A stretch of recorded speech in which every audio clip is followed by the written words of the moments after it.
So, hi, I'm glad you're all here. Glad to be here.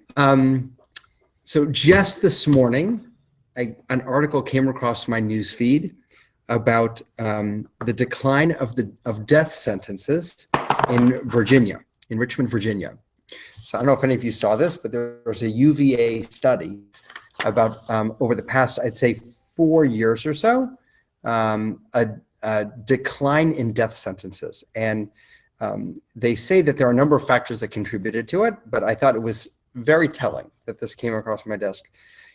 One of the, this is posted by Frank Green from the Richmond Times-Dispatch. He says, one of the reasons there are fewer death penalties is fewer murders, okay?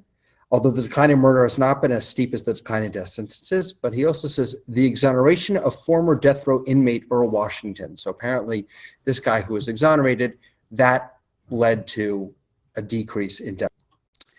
Also said the increased cost in trying capital cases, the availability of true life without parole sentences in lieu of death sentences.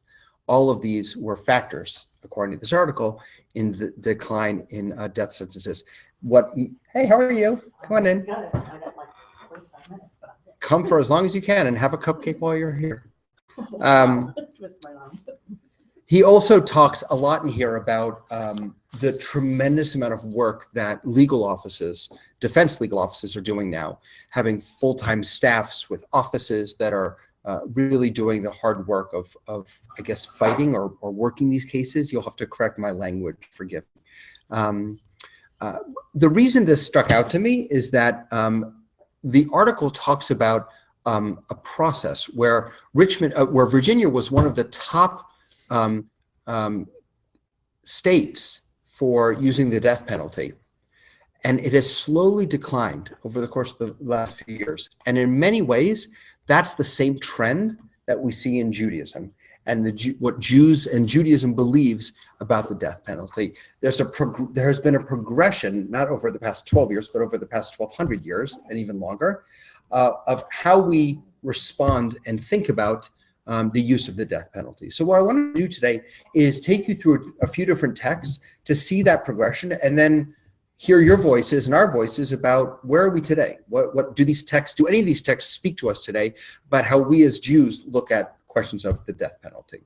So we'll start with some text. So if you wouldn't mind grabbing one of these and passing them around. We're going to start with the Bible, go into a little bit of rabbinic text, just 2 rabbinic texts. Hello, come join us. And then finally some Maimonides. Come join us and have a cupcake. A cupcake. Sure, the 2 seats. Leslie, do you want to maybe scoot down one seat? They can sit together. Right here, 2 seats right there.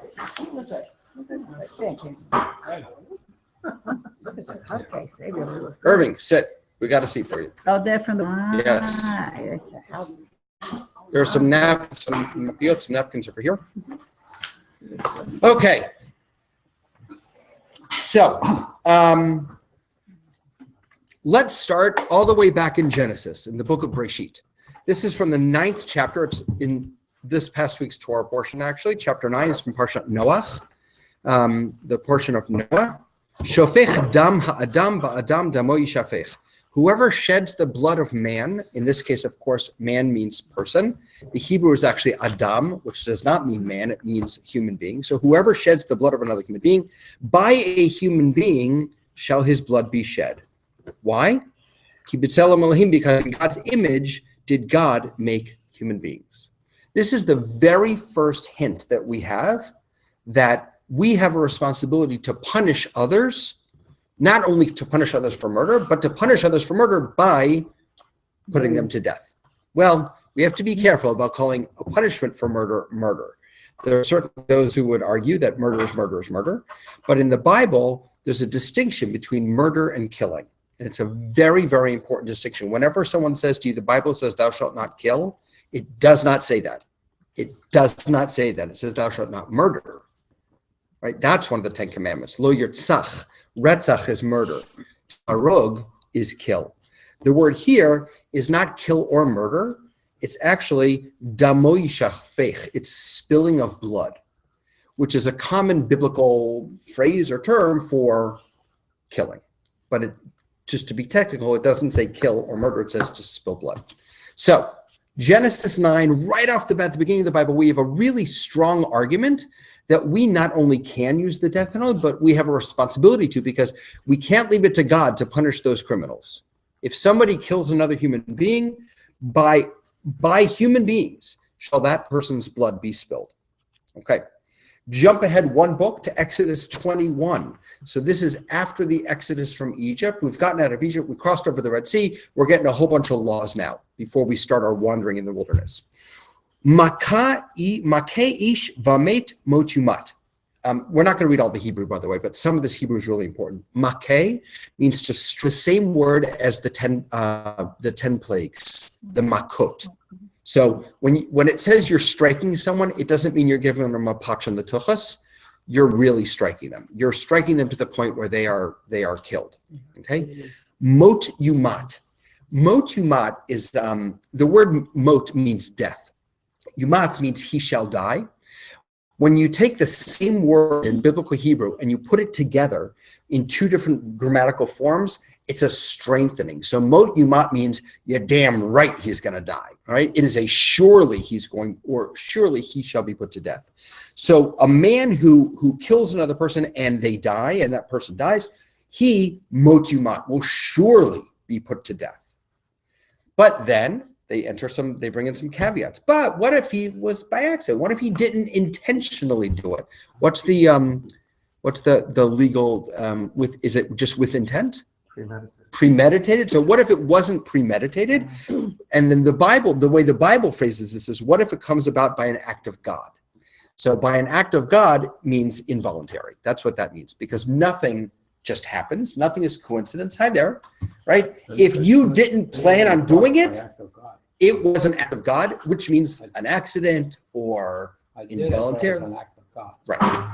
No, it's not a defense. It's establishing that if you don't intend for something to happen, then God did. And you could argue, even if you did intend for something to happen, that God did also. But if you didn't do it by design, if it was not with intent, but it came about by an act of God, I will assign you a place where you can flee. These are the cities of refuge. We hear about these later on in Numbers also. This is actually pretty brilliant. Why would they give someone who is guilty of involuntary manslaughter, why would they give them a place to go? I'm sorry, or voluntary manslaughter, anything but murder, I apologize. Involuntary or voluntary manslaughter, why would they give them a city of refuge, somewhere to go? They have to separate exactly from the... Exactly, to protect them from revenge. That's exactly what it was. You send them out and they're in presumably maybe a guarded city or something. They are safe so that the family members can't come against them. And the last piece, but now it doesn't say but I'm adding the word but because it should be there. When a person schemes against another and kills him treacherously, you shall take him from my very altar to be put to death. This has always struck me. I get the sense that this is even more than, I get the sense that this is, ISIS. This is premeditation with hatred, violence, that, and not only do you put him to death, you do it from my very altar, God says, which is where we usually put, this is the holiest place. Now, I'm not sure that God actually means bring the person in and kill them on my altar, but symbolically, at least, this is a powerful statement.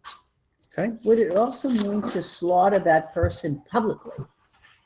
So we do have a lot of that. We have I wouldn't use the word slaughter. We have a lot of public stoning, absolutely, and we actually have stonings or we have capital punishment in the Bible where the aggrieved party throws the first stone. I'm sorry, not the aggrieved party. The witnesses throw the first stone. So the witness who testifies against the person that leads them to be given the death penalty, that witness throws the first stone. And then the community gets to participate. Why do you think they do that, by the way? It's actually brilliant. So that nobody actually killed them. It's killed by the masses of people. Sure, but you could argue it's like a firing line, and you don't know who throws the. But the witness having to throw the first stone is to argue is to prevent people from making stuff up, because you're literally going to have to kill this person. Okay, all right. Let's turn to the next page. Now we're in the third book of the Bible, Leviticus. I didn't plan this, but we've got something from every book. The book of Leviticus. If anyone kills any human being, he shall be put to death. Now we're going to start to see some specificity come into the text. One who kills a beast shall make restitution for it, life for life. Now, you've all probably heard an eye for an eye, a tooth for a tooth, right? This is the same language. Nefesh tachat nefesh, a life for a life. This does not mean that if I kill your cow, you kill my cow. The Bible, when it says an eye for an eye, the Meforshim, the rabbis across the board, do not believe that means if I poke out your eye, you get to poke out my eye. They mean that what they believe it means is that you make restitution for it. You pay damages, essentially. In this case, this line that I just read, one who kills a beast shall make restitution for it, life for life. That is in contradistinction to the first line. If you kill a human being, you shall be put to death, right? So they're now distinguishing between human life and animal life. If you kill a person, you're put to death. If you kill an animal, you have to make restitution. And they say in here, life for life. What they mean is the value of that animal's life should be paid, because you took the value of life away from the owner of that animal. If anyone maims, that should be maims, his fellow, as he has done, so it shall be done to him. Again, they don't mean literally. They mean you should pay restitution for whatever was done. Fracture. Is there any other punishment contemplated, or just the restitution? As far as I know, just restitution. Fracture for fracture, eye for eye, tooth for tooth. The injury he inflicted on another shall be inflicted on him. I don't know why. I haven't done enough study to understand why the Bible is so clear, and yet all of the rabbis almost uniformly say, yeah, that's not what it means. I mean, if you read the Bible literally, it's very clear. If I break your arm, you get to break my arm. But universally, people just don't say that that's what it means. They always argue that it's about restitution. It's about paying the value. What is the benefit? I'm sorry? Even Orthodox rabbis? Yes. But the next line says the injury he inflicted on another shall be inflicted on him. So if he hits me, Yes. I'm gonna hit But him. what is Yes. the benefit if somebody harms you to retaliate and do that back to the other person? There's no benefit to that. There's no gain by Right. redoing that. Right. Some kind of compensation. If you took out somebody's eye, how I would see it, you have to be responsible for their vision the rest of their life. Right. That's how I see it. Right. And things that they can't do because they don't have an eye, you have to do for them. Right. So you're right. Look, the violence, the two-way violence, it doesn't do anything. And certainly, and although I'm not arguing the morality of the death penalty now, certainly there is an argument to be made, or I think there's an argument to be made, that if someone kills my daughter, me having them put to death doesn't do a damn thing for me, right? That's certainly an argument that one could make. We don't all have to agree with that argument, but there certainly have been people who have made that argument in the past. One who kills a beast shall make restitution for, one who kills a human being shall be put to death. Again, we see the distinction between animals and humans. And one text that isn't here, I just want to throw it in, which is a very, very interesting text about abortion, is that if a pregnant woman, if two men are fighting, this is in the Bible, two men are fighting and a pregnant woman gets pushed and she gets injured, right? Then the penalty is greater than if her baby gets injured. If the fetus is used the extreme. If two men are fighting, a woman gets pushed and the baby dies, the person who pushed her is not put to death. If she dies, they are put to death. And what that does is it gives us a hint as to how Jews think about abortion. It says that the value of the mother at that moment of pregnancy, the value of the mother is different than the value of the fetus. It's a very interesting text. It's of course not the whole story, but it's a starting point when we think about abortion. Okay. I think it's about the fetus being a little period of time. That's a whole other class. Whole other class. All right, the book of Numbers. So now, even before we get out of the Bible, we're going to start to see a shift. Up until now, we've said, kill him, kill him, kill him, kill him, right? Pretty much every text that we've seen has said, if you kill another person, you are put to death. Period. No debate. Now, all of a sudden, Numbers is going to bring up another piece. If anyone kills a person, the manslayer may be executed only on the evidence of witnesses. And the testimony of a single witness against a person shall not suffice for a death sentence. Okay? So if someone is killed and there's only one witness to the murder, that one witness alone is not enough to put that person, to give that person capital punishment. There must be more than one witness. And you may not accept a ransom for the life of a murderer who is guilty of a capital crime. He must be put to death. So then they jump back. So they gave us an insight into maybe we should have a little bit of restraint. And then all of a sudden, but don't think that if you accept $1 million, if the murderer says, I did a terrible thing, I want to pay it back, I want to give you money. If they're convicted based on more than one witness, they must be put to death. And they cannot buy their way out. Okay? So, up until this point, the fourth book of the Torah, all we know is one witness isn't enough. We don't know how many witnesses are enough. The book of Deuteronomy answers that question. A person shall be put to death only on the testimony of 2 or 3 witnesses. He must not be put to death on the testimony of a single witness. And then the text that I shared with you before about casting the first stone, let the hands of the witnesses be the first against him to put him to death, and the hand of the rest of the people thereafter.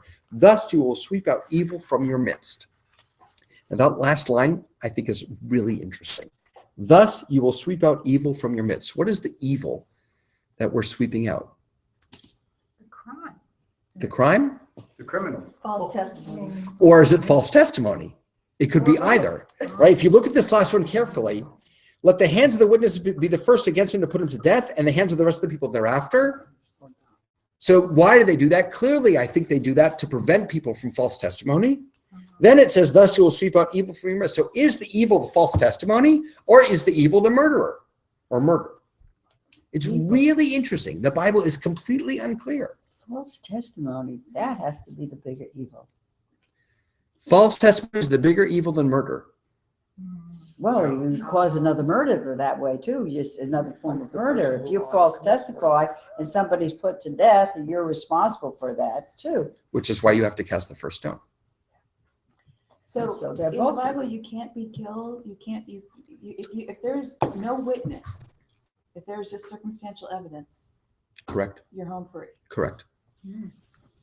In fact, That's interesting. there's a tremendous amount of literature on witnesses, on the power of witnesses. One of the standard things that I say at every wedding I do is, as much as I'd like to think that I have all the power here tonight, the truth is I have no power whatsoever. The rabbi is completely unimportant at a wedding. The only people that are important at the wedding, other than the bride and the groom, are the 2 witnesses. 2 witnesses who witnessed the exchange of the ring and who signed the ketubah. That the rabbi is just the Meseder Kedushin. He or she is just the organizer. I'm the party planner. That's all I am. Witnesses are a tremendously important, from witnessing the new moon to witnessing life cycle events to capital cases. And they have very strict rules also about who can be a witness. We're not going to get into this right now, but you can't be related to the person. So again, at weddings, you cannot be related in any way, shape, or form to the person. You have to be over the age of bar bat mitzvah. You have to be Jewish. You have to be, according to tradition, a religious Jew, a knowledgeable Jew. They have actually quite high standards for what it means to be a witness, according to Jewish law. Okay?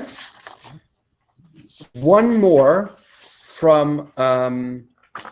we don't even have to read it. A second quote from Deuteronomy. Just again, a single witness is not enough. Okay. So that's the Bible's. That's of course, not all of it, but that's a sampling of what the Bible says, what the Torah says about the death penalty. So what do Jews think about the death penalty so far? Pro or con? Pretty pro. Pretty pro. A couple of caveats, but pretty pro. How does the New Testament look at this? You're asking the wrong guy. Oh, You have to go across the street to ask that. It's a very good question. I don't know the answer to it. They like to reach back and read this part and hang their hat on the Old Testament. Yeah. Sure. So we're pretty pro. Couple of caveats. You have to have more than one witness. And the witnesses have to be willing to cast the first stone if it's a stoning, if that's how the person's being put to death. For involuntary or again, I'm sorry, I'm using the wrong terms, for non-murder, for involuntary or voluntary manslaughter. Am I using those correctly, by the way? Yeah. Neither of those are murder, right? Manslaughter is not considered murder. Okay, so I'll just say manslaughter. So for manslaughter, the person is given a city of refuge to which they're able to go to stay safe. Okay, so that's, yes, please. Were there other methods mentioned besides stoning? Were there other methods of killing? I believe that's the only method. Stoning. Yeah. Certainly the primary. I don't believe there are Very others. ancient. It It's still primal. exists. Yeah. Very primal, yeah. Wow. So when I think about, not only is it primal, and I think you said this before, it's very public, and it's a communal act. Yeah. One person cannot stone another person. You need the whole community. And so it's, when the Bible starts by saying, if a person puts someone else to death, by Adam, by human beings shall that person be killed, they mean it literally. We as a community have to put this person to death. And I think about how in some ways, at least to an outsider, America's death penalty seems very hidden from view. I know that I guess they're allowed to be witnesses sometimes, but for those of us on the outside, I hear about the big cases that I followed around the death penalty. You hear from people who were in there, and then they come out and they give you, and they talk about what they saw. There are no pictures, there's no video. It seems very non-communal nowadays. We've almost sanitized it. We don't have to be near it. We don't have to know what goes on with it. Penalties vary from continent to continent and from country to country, and by gender also. If you're a woman in Afghanistan and your husband beats you up and you die, too bad. He goes on with his life. That's another woman. So that's his penalty. Another And woman. if she sees another man, they stone her to death. That's right. But it becomes more of a responsibility in places like that the husband, So- they must do it. They must commit this These, horrible the crime. It's a crime. relevance here to those situations. There's no reference to that. Between Well, male and female. no, no. gender. Well, there's no reference here, but let's be clear. The Bible is pretty barbaric. That's I mean, pretty we masculine. stone children for being rebellious children. We stone women. I don't mind doing that sometimes myself. Yeah, I mean, we give women in the Bible magic potions when the husband is paranoid and thinks that the woman had an affair, and we give her magic potions that will hopefully, make her belly distend and her thighs sag and she'll die. So we have some pretty barbaric stuff in the Bible, and I think that what we can be proud of is that we can sit here and study how we're not there anymore, and how radical Islam is still there, right? Radical Islam is still stuck in that barbaric world, and we have it. Don't think that Jews don't have this. We do. It's in our Bible. We have grown. We have moved past it, as we'll see in just a moment.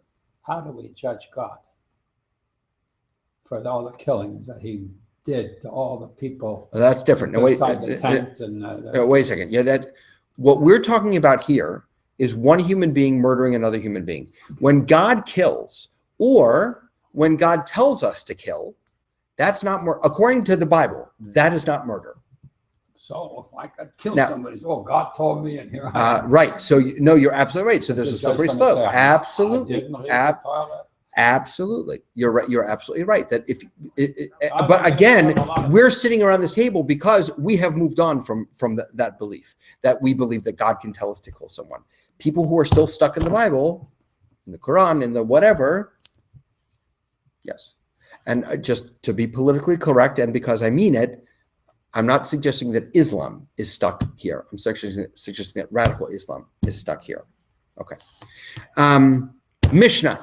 So let's go on to a rabbinic text. So the Bible takes us up through just around the turn of the Commonwealth, and then we start with rabbinic texts from 0 to like 200 CE is the Mishnah. That's when the Mishnah was kind of put together. It was finished in the year 200 CE, and so we're looking on page 3 at Mishnah Makot.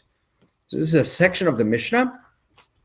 This is probably the most famous teaching on the death penalty here. Okay, so before we jump into it, the Sanhedrin. What was the Sanhedrin? It was essentially the Supreme Court of Israel. Okay, it was 120 members, which is why the Knesset nowadays in Israel has 120 members. It's based on the Sanhedrin. 120 members of the Sanhedrin, and they took up all the big cases. All the big cases came to the Sanhedrin. So, what do they say? Sanhedrin hahoreget echad b'shavua nikret chavlanit. A Sanhedrin that puts someone to death, and here again, just to be specific, the word is kill. Horeget means kill. One bashavua, literally that means one per week, but that's not what it means. It means one in every 7 years. I don't understand the grammar and why that is, but that's how it's come down.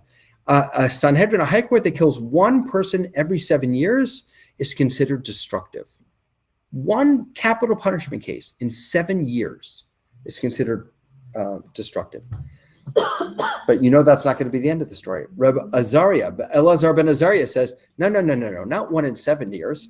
Echad l'shiv'im shana, 1 in 70 years. Not enough. Rabbi Tarfon, Rabbi Akiva say, if we had been on the Sanhedrin, nobody would have been executed. We never would have put anyone to death. Rabbi Shimon ben Gamliel says they too would have increased violence in Israel. Now this last one is, again, you could read it, I think, one of two ways. One is, well, had they been on the high court, we would have been screwed because they would never have put anyone to death, and they would have increased violence in Israel because all these killers would have gotten away. I think that you could also read it as hyperbole, so not literally. Even those two guys who would never put someone to death, even they would have, even that's too much, even to just consider the idea of using the death penalty is too much, right? So in this little Mishnah, we have just encapsulated that the rabbis are really troubled by the biblical perspective on capital punishment. They are really struggling with it. Now, and they're doing what rabbis do best. They can't get rid of it. They cannot say no capital punishment. You just can't do that. If the Torah says you can kill people, then guess what? You can kill people. And the rabbis can't change that, but they can make it nearly impossible to carry it out. It's a little bit like a siyag la Torah. A siyag is a fence around the Torah. So on Shabbat, you're not supposed to spend money. So what do the rabbis say?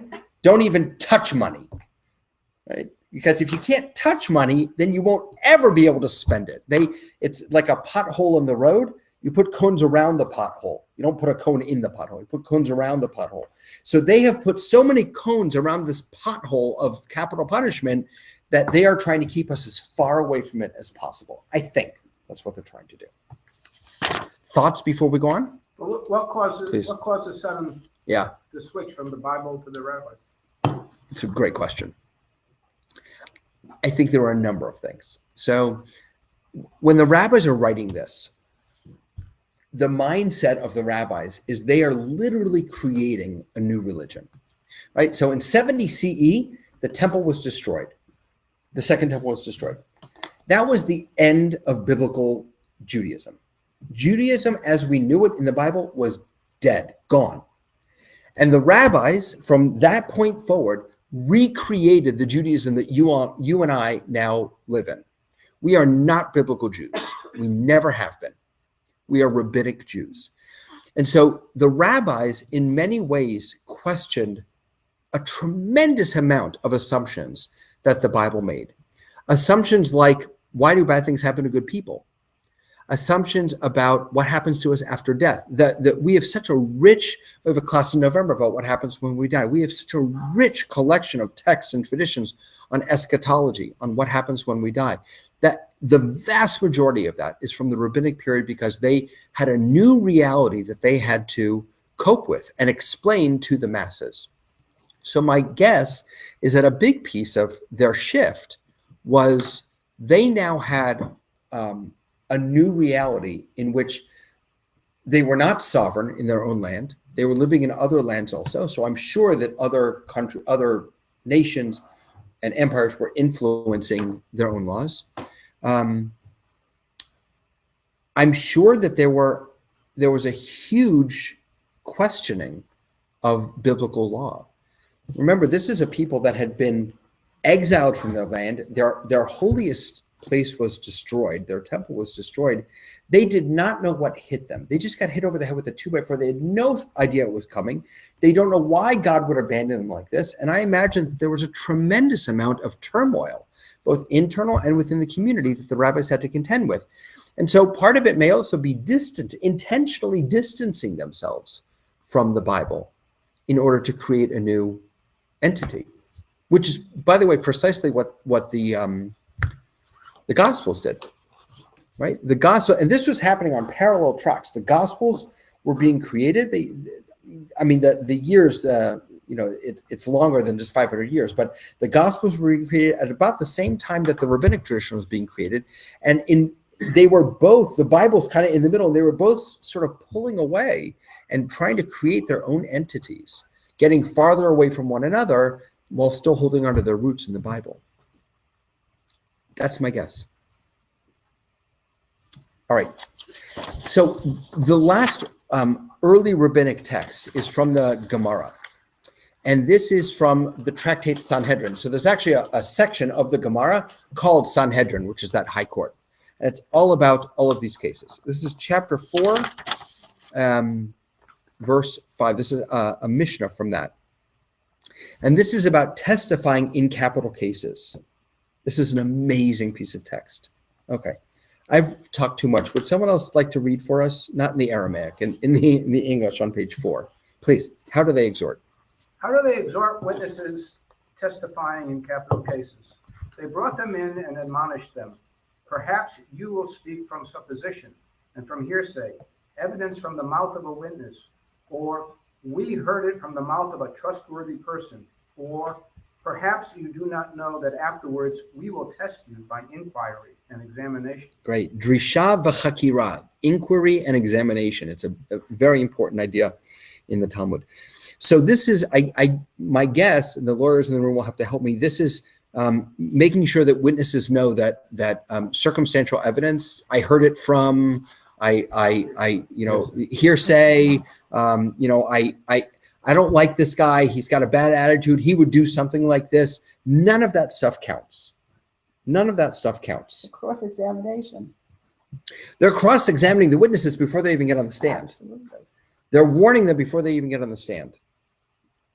It's the opposite of what you see in all the lawyer movies where I don't know if this happens in real life, where the lawyers tell the witnesses what to say in order to get the desired outcome. This is the court telling the witnesses, you have to be very specific. The one time I ever went to court, I was working for a school, and one of the parents was suing the school or something, and I had to go to court and testify, and I actually never even got up on the stand, but I was really excited to get up on the stand. And the lawyer who went with us taught me how to speak, and he taught me all about, only answer the question they ask. So did this child attend, school? Yes, he was in 5th grade. No, the answer is yes. It was fascinating, absolutely fascinating. I'm a talker. I don't know how to not talk. I don't know how to. It was impossible. Thank God they didn't put me up there. I would have blown the entire case. In here, they are telling the witnesses that you have to be very specific in what your testimony is. Hearsay, supposition, circumstance, none of that counts. None of that counts. Okay, let's keep going. Know that capital cases are not as monetary suits. Monetary suits, a person may give his property and effect atonement. Capital cases, his blood and the blood of his offspring depend on him until the end of the world. For we find concerning Cain, who killed his brother, it is written, the bloods of your brother cry.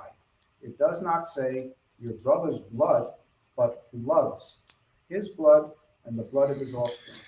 Okay, this is a very important text. This is from the story of Cain and Abel, right? Cain, they both bring offerings. God accepts Abel's. Cain gets pissed off. Cain kills Abel, right? Is that the story? Do I have the right story? Yes. Okay. But when Abel is dead and God says, hey, Cain, where's your brother? You know, the famous, am I my brother's keeper? What God says is the bloods, plural, of your brother are crying out to me. And what the rabbis do with that is they take that and they say, when you kill someone, you're not just killing that person. You're killing that person and every other person that may have come from them. And that's why it's in the plural. It's an amazing little piece of text, right? Why would the Bible say the bloods of your brother? Because it's not just his blood. It's the blood of his future. It's the blood of everyone that could have come from him.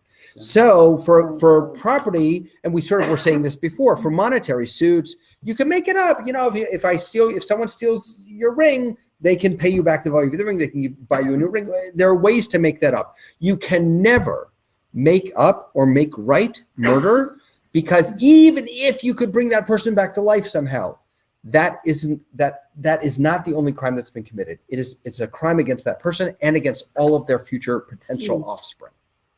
Right? Amazing little piece here. Is that why they say that the sins of the father is transferred to the children for 10 generations or something? I don't think so.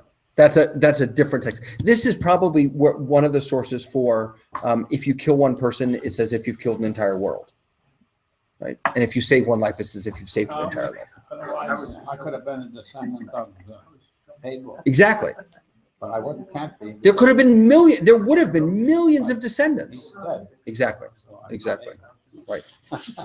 Okay. So now we're going to keep going with the brothers' bloods thing here. Keep going. Another interpretation of brothers' bloods, his blood was stashed on the trees and on the stones.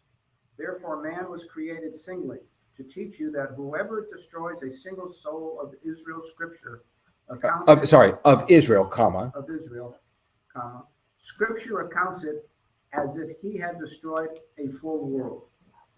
And whoever saves one soul of Israel, scripture accounts it as if he had saved the full world. Yep. And for the sake of peace among men, that one should not say to his fellow, my father is greater than yours, and that heretics should not say, there are many powers in heaven. Great. Okay, let's pause for one moment. So what they're talking about now is not only brothers' bloods, but the idea of Adam, the idea of all of us coming from one person, right? We all have the same father. According to the Torah, none of us can say, I'm more worthy than you, you're more worthy than me, my father's better than your father. None of us can say that, because at the end of the day, we all come from the same blood. We are all from the same mishpacha. We're all from the same family. One of the suggestions, by the way, about why was woman created, why was Eve created, is that before that, there was God up above. I know God isn't above, but go with me here. And there was Adam, or this one human being below. And God was concerned that the other beings, maybe God meant the animals, or maybe God meant the angels, we don't know, would think that God is in charge up there, and this Adam, this God, is in charge down here. And to show that there's only one God, God made more than one person. And that second person, though, remember, came from the first person. It's not as if God created two people. Everyone comes from one person. And which means that intrinsically, all of us have a basic equality of value in God's eyes. Now, you can question, can we affect that value based on our actions, based on, if we do bad things or good things? But once we strip away how we live in the world, to get back to basics, we all come from the same blood. Okay. Again, to declare the greatness of the Holy One, blessed be he, for man stamps out many coins with one die, and they are alike. But the King of Kings, the Holy One, blessed be God, stamped each man with the seal of Adam, and not one of them is like his fellow. Therefore, each and every one is obliged to say, for my sake, the world was created. Great. So this is the analogy they give here is fantastic. When you go to the when they print coins, right? When they stamp coins, they have one die, and they print lots of coins, right? But none of those all of those coins are different. Sorry, but all those coins are the same, right? When they create a die for a penny for the year, every single coin that comes out is the same. God used one die, Adam, and all of us came out different. So despite our differences, it's an argument again for this idea of one blood or unity. Despite our differences, we are all one. And for my sake, for my sake, the world was created. Did you know you're supposed to keep 2 slips of paper in your pockets, one in each pocket? In this pocket, it's supposed to say, "For my sake, the world was created." In this pocket, it's supposed to say, "I am nothing but dust." So when you're feeling really down and depressed, the whole world was created for me. When you're feeling really haughty and full of yourself, I'm just dust, right? Keep both in your pockets at all times. Last paragraph, please. And lest you say, what do we need with this trouble? Has it not already been said, he being a witness, whether he has seen or known, if he does not utter it? And should you say, what need is there for us to be responsible for the blood of this one? Surely it is said, and when the wicked perish, there is joy. Okay, so this is interesting now, right? What need is there for us to be responsible for the blood of this one? What do I care? He murdered someone. It's not. I didn't know that person. Who cares? What does it do? It doesn't bother me. What do I need? The Bible says, when the wicked perish, there's joy. When we sweep out wicked from our midst, that's not only a good thing, it's a responsibility. We are mandated to do that. All right, one last text, and then let's open up, ask some questions, and think together. This is from Rambam. Rambam was 12th century, so much later than these other guys. And he has a book. He was one of the guys who went through and counted up all the commandments. You know that there are 613 commandments? That's him. He came up with that number. There are other people with different numbers, but Maimonides came up with the 613. And I have a book in my office, and you can actually look up, you want to know what number 171 is? We can look it up, right? I'll tell you what the commandment is. So this is commandment 290, and it's his comment on negative commandment 290. And he says, it is better and more satisfactory to acquit 1,000 guilty persons than to put a single innocent one to death. Oh, that's beautiful.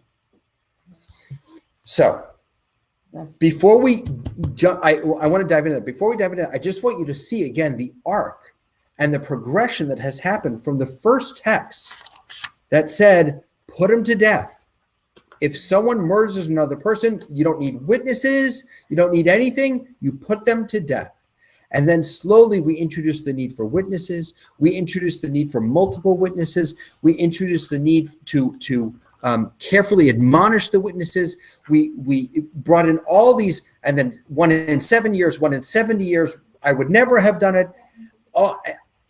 There's been a tremendous progression in Jewish texts and Jewish traditions about what we think about the death penalty, up to Maimonides in the 12th century, who says 1,000 guilty people should go free before one innocent person is put to death. That's wonderful.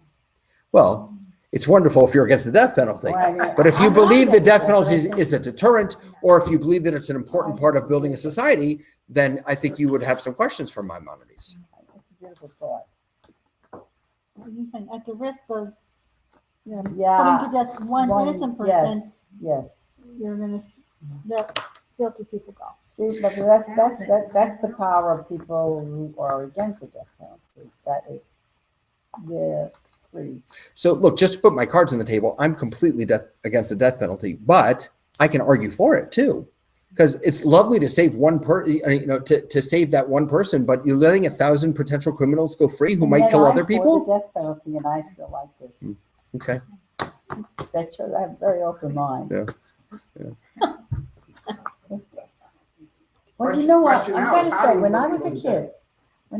kid, and people would say the kids, a you know, lot. how fool around, and they say, "Oh, I'm going to kill you. You're going to get the electric chair." I mean, this was like, I mean, I knew this when I was just a little kid. If you kill somebody, you're going to be put in an electric chair, and that was really a deterrent. That was the And that was like, only punishment. yeah, that was. I was really afraid about that. I really Yeah, I'm- had a fear in my mind. I still. So we can remember. talk about deterrence. I'm not sure, Mary, that you would have become a mass murderer had you not known about the electric chair as a child. I'm not sure that was a real deterrent. But- I'm sure she would. Anything's possible, but you were saying something about how we do it. Sorry. Yeah. Well, you know, electric chairs. I mean, how many states now use the electric chair? Nobody uses it. No one uses it. It's all Oh, drugs. sparking. And Some still have. Nobody's using the electric. I don't think electric. Oh, yes. No. Shock the hell out of I'm me. a death penalty lawyer. Texas. No, Texas uses lethal injection. Everybody's using lethal injection right now. They're talking That about now putting, is supposed to be There's very an bad. article in my alma mater's magazine, University of Kent. If we need to kill them, must we torture them? And it's about drugs. Well, and look, and we, Take on them. because he needs more They don't reading. realize it. give it to the death penalty lawyer. Look, I mean, the reason those questions are being asked now is because we've seen a number of If you cases. wanna kill somebody, I brought a catalog, lots of great guns. And Oh, thank you. Oh, I thought appreciate that. This is so That's great. frightening. this came in the mail, you know, in the newspaper. In the newspaper, yeah. In the newspaper? In the newspaper. It's called Shoot Straight. And Okay, wait, hold on. Gun policy is also for another class. I need to make notes. We need a class on abortion and gun policy. Okay. For right now, though, the reason that the question of how are people put to death has come up is because we've seen there were at least a couple of cases with botched, injections and when you compare that to stoning in the Bible. So are there descriptions of actual cases where people were put to death in the Bible? Or in the Sure. in the Mishnah, Sure. in the literature? So I'm not sure what you mean by descriptions. I can tell you that in the book of Numbers, there's a very famous case where it's Shabbat, it's the Sabbath, the Jews are in the wilderness, and a guy is caught collecting wood, which you're not supposed to do on Shabbat. And he's put to death. He's stoned to death by the community. I don't have a Bible with me, or else I'd open it up for you. But so there's not a description of him being killed, but we're told what he did, that he was brought. He was actually sort of put in jail. Moses wasn't clear what to do at first, but they took him in custody, if you will. God told them what to do, and then he was put to death.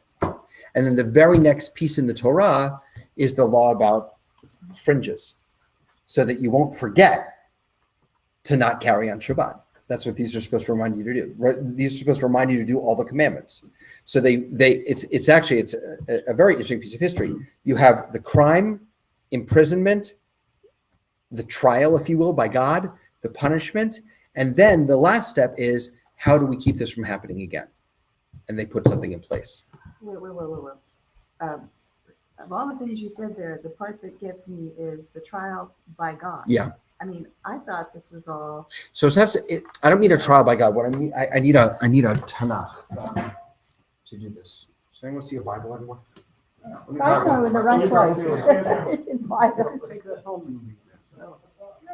Oh, it's the same color as my title. So the point at which this all stopped was when the Second Temple was destroyed, then the rabbis changed all of this stuff. So stonings that started, is that what I'm understanding? it's true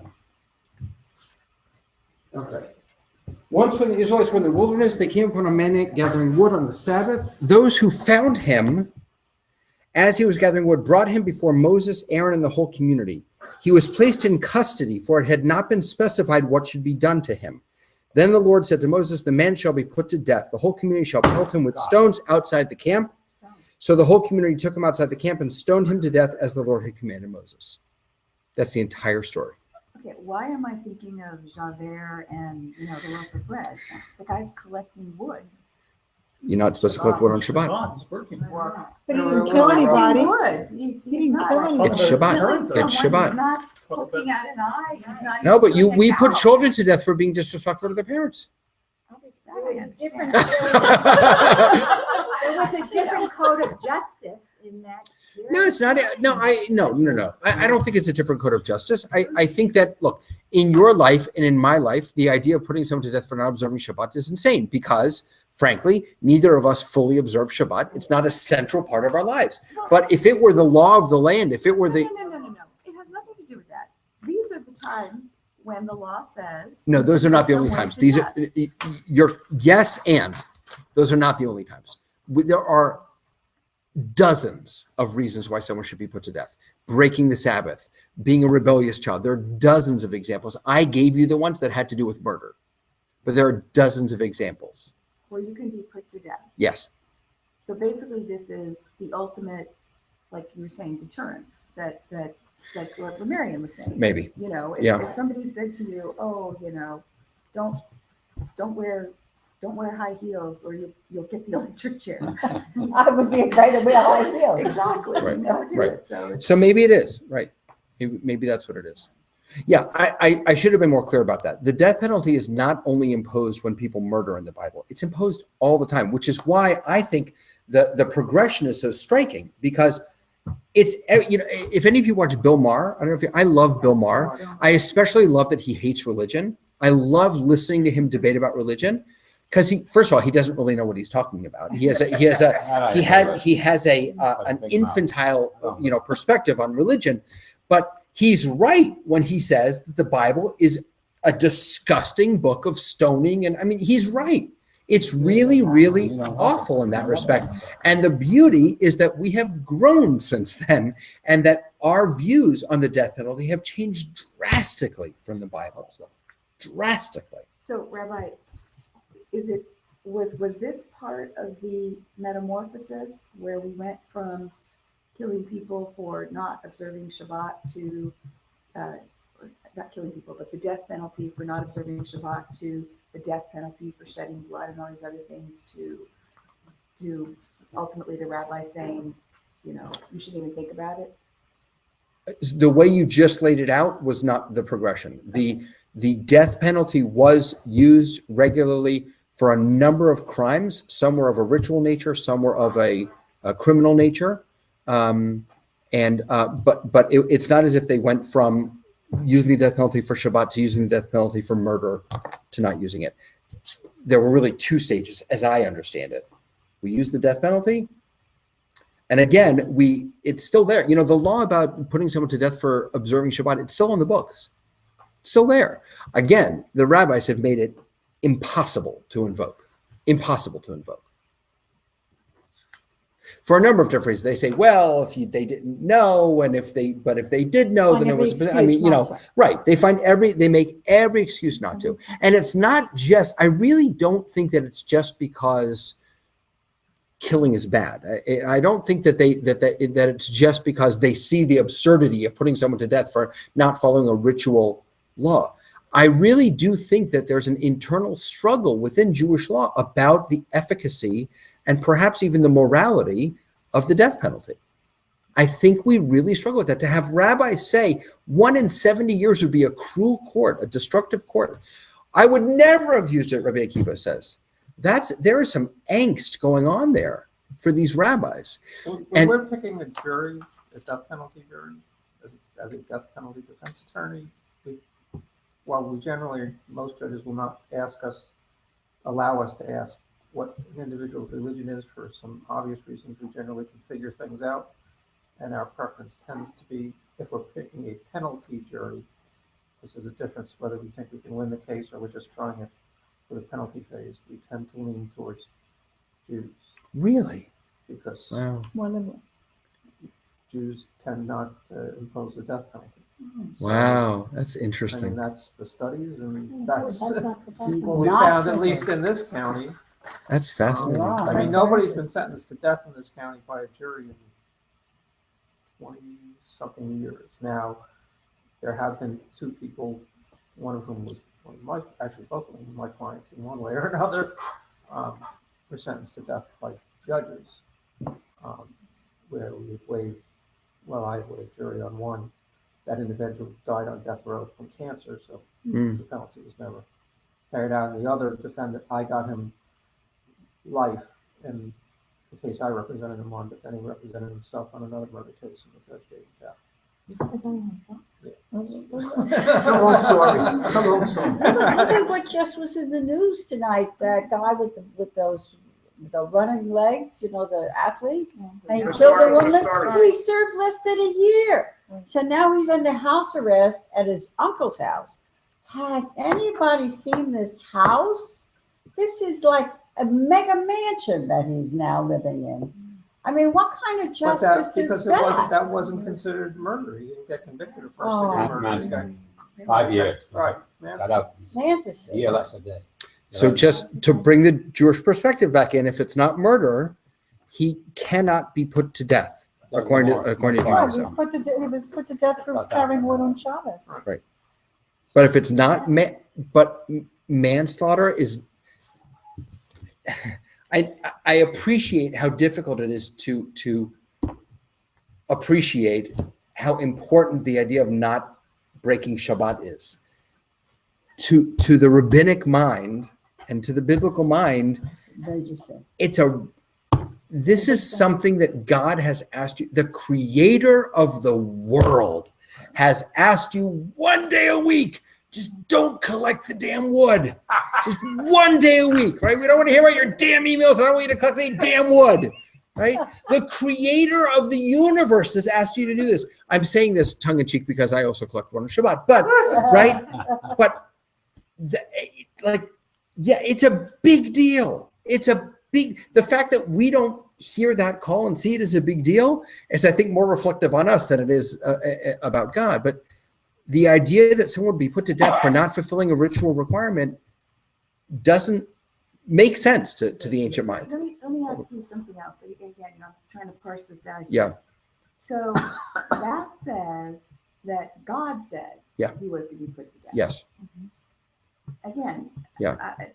Maybe I'm Yeah. making differences that aren't there, but is it that God says for these ritual things and for bad children and these other things, whereas for a man to put another man to death, Right. there has to be these other. It's a really good question. It's a very good question.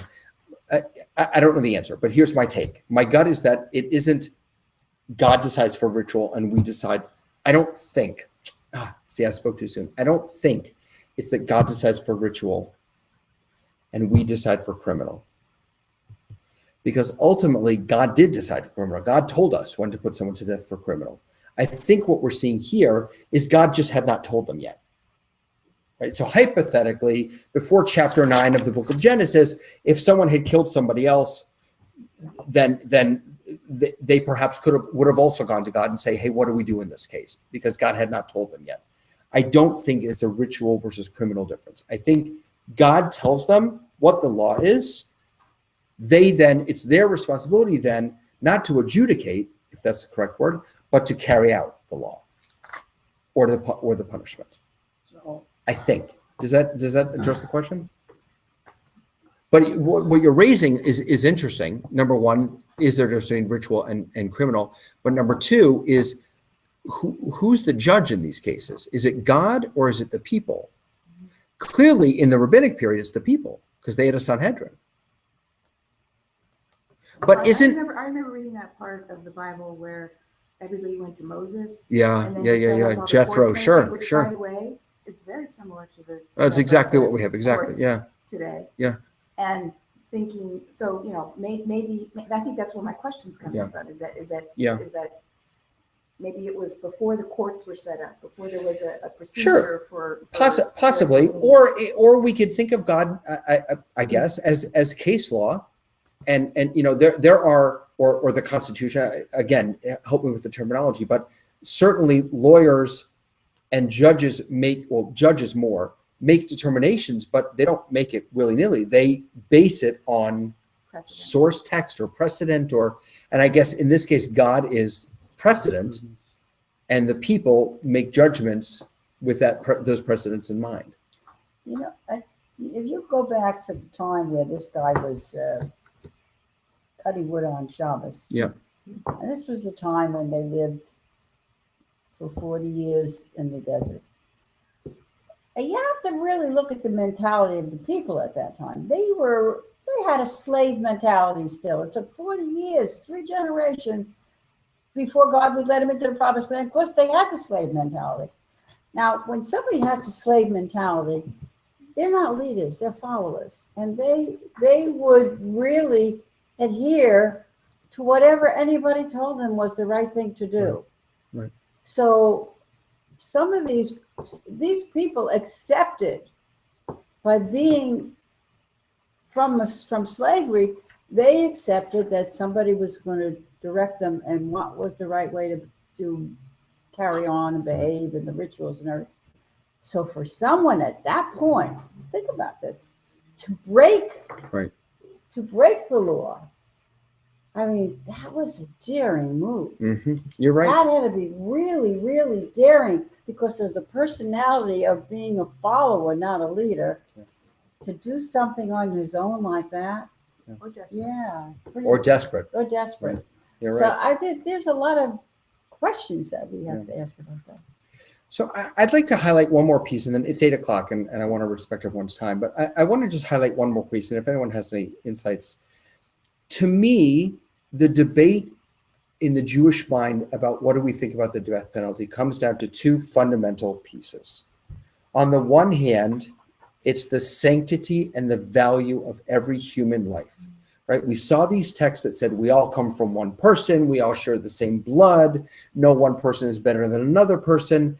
This is a, God bless you, this is a core fundamental belief in Judaism. Every single person, even if you can't see it because of the ugliness and the cruft and the crassness that has coated over their godliness, every person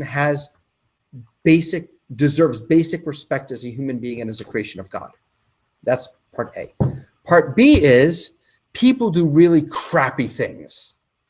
And we can't live in a world where people who do crappy things continue to do crappy things, right? And I think that the Bible, I don't want to say that the Bible weighs on one side or the other, because the Bible is the one that teaches us about the inherent value of every human being. It seems, though, on face value, that the Bible comes out a little more heavily on let's wipe out this evil from our midst, and the rabbis tend to lean the other way and say. And maybe it's not. Maybe I'm striking the wrong. Maybe that isn't the right balancing. Maybe the balancing act for the rabbis is not the value of human life, but wiping out crime and how effectively we can do that, given our court systems. The amount of time that they spend talking about who a witness can be, how you have to prepare the witness, how the judges have to respond. Maybe they were concerned about the court system and the idea of convicting one innocent person. I think to Miriam's point as well. If you think about the biblical Jews, they're nomads. They're living in the desert. They don't have jails. They don't have places you can segregate people. Well, they did. In fact, there's when Miriam gets sick with leprosy, they had a special place throughout their entire journey. They had a special camp outside of the camp where they would send all these leprous people so they wouldn't infect anyone else. Right, now, would that offer them protection? I don't know. Right. So if you have someone who's a murderer, who's a right. An evil person, you can't have them wandering along with you. Right. It's sort of a zero-sum game there. As opposed to once they come to the rabbinic period and they're living in cities and they're living more in a modernized, to that period of time, modernized society, then maybe you have a court system, which you didn't really have. You have other options that you didn't have. So maybe a historical anomaly. Absolutely. So they definitely had a court system throughout the Bible, as you said, with Yitro and setting up all the different courts. But you're absolutely right that they didn't have the facilities. They didn't have the wherewithal. Right. There was no enforcement mechanism other than stoning. And anyway, when God, thought that all the people were bad people, he just wiped them out with the flood. Right. That's a good point. Yeah. Right. Let it rain. Let it rain. No, it's not. This 40 And- is such a magical number. It is. Yeah. And about what you just said, it was very insightful. Not only did God just wipe them out with a flood? And not only did God tell them in this story to put the person to death, but it's also important to remember that when the rabbis were around, God wasn't talking to us anymore.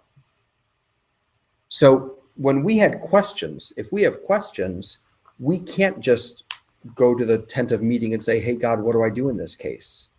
So there's also a level of detachment, I think, from the source that perhaps puts us at a bit of uneasiness with carrying out capital punishment. Israel has capital punishment. It's been used once, right? Eichmann. Which is kind of amazing when you think about the kind of terror and murder that Israel deals with on a daily basis. Well, I think what happens in Israel, from what you see in the news, it's instantaneously. I mean, somebody commits something, they get it right then and there. Well, no. We've had over the past few days, we've had a few cases of mob mentality and of people attacking and of people being killed, but Israel tries not to do that. Yeah. Thank you. See you later. Israel tries not to do that. What happens? Comparing what you're reading, the Tanakh, what book is that? Yes, Tanakh, Bible. Okay, the Bible. Comparing it to the Quran. Mm-hmm. Okay. And which is Sharia law, right? I don't know enough about the Quran. Sharia law is a part of it. I'm not comfortable saying that the entire Quran is about Sharia law, just like the entire Bible isn't about capital punishment. Of course, that's not what I'm saying. The point is that Sharia law today and what's going on in this world with the Muslims, what did you call them? Radical Muslims. Radical Muslims, right? Radical Muslims. They believe that you've got to kill the infidels. They do. But there's no difference between that and Crusades. The Crusades or modern times, the radical or right-wing ultra-conservative Christians. A young person just got beat to death by his parents because he wanted to walk out of the church and leave the church that they belonged to. So, the Sharia law is a blanket statement. There's Sharia law, and then there's radical Sharia law, and there's probably ultra-radical Sharia law. But the Christians go back to, they don't just look at the New Testament, they go back to the Old Testament. Because if you simply look at the New Testament, quite honestly, there's very little about an eye for an eye or a tooth for a tooth or any of that. They go to our book to find justification for the death penalty or for stoning or all those things. So it's everybody can pick and choose probably in any religion, including probably Buddhism and Hinduism and Orthodox Hays and everybody else. Orthodox Judaism, ultra-Orthodox Judaism. In New York, over the past several years, there have been a lot of major, big-time rabbis have been accused of pedophilia and serious pedophilia. That's not just Orthodox rabbis. There was one outside of Philadelphia. He was a peeping Tom. Okay, wait a second. There are lots of bad people in the world. Yeah. There's no one religion that has The point I'm trying to make is that the big rabbi, the old elder rabbi, was surrounded by the younger rabbis who went to the child who was and said, if you go to court and you accuse Rebbe, right, then you're going to go to hell. Well, we're all going to hell, so they held. I'll see him there. They held that rabbinic law superseded New York state law. Right. Oh, well, there's people, I get that all the time. I have a client now that thinks that his religious views supersede anything else. I mean, we just deal with that on a daily basis. He's not Jewish, he's Christian. So let me end by saying maybe one, unless anyone else wants to chime in, because I don't want anyone to feel cut off. But we started, or one of the things that came up was the idea of I just lost the word. Preventing people from committing the crime again. Thank you. The idea of deterrence. Deterrent. Implicitly, that may be built into this system, but I don't think explicitly that's what that's what capital punishment was about for the Bible. I think explicitly it was about punishing a crime.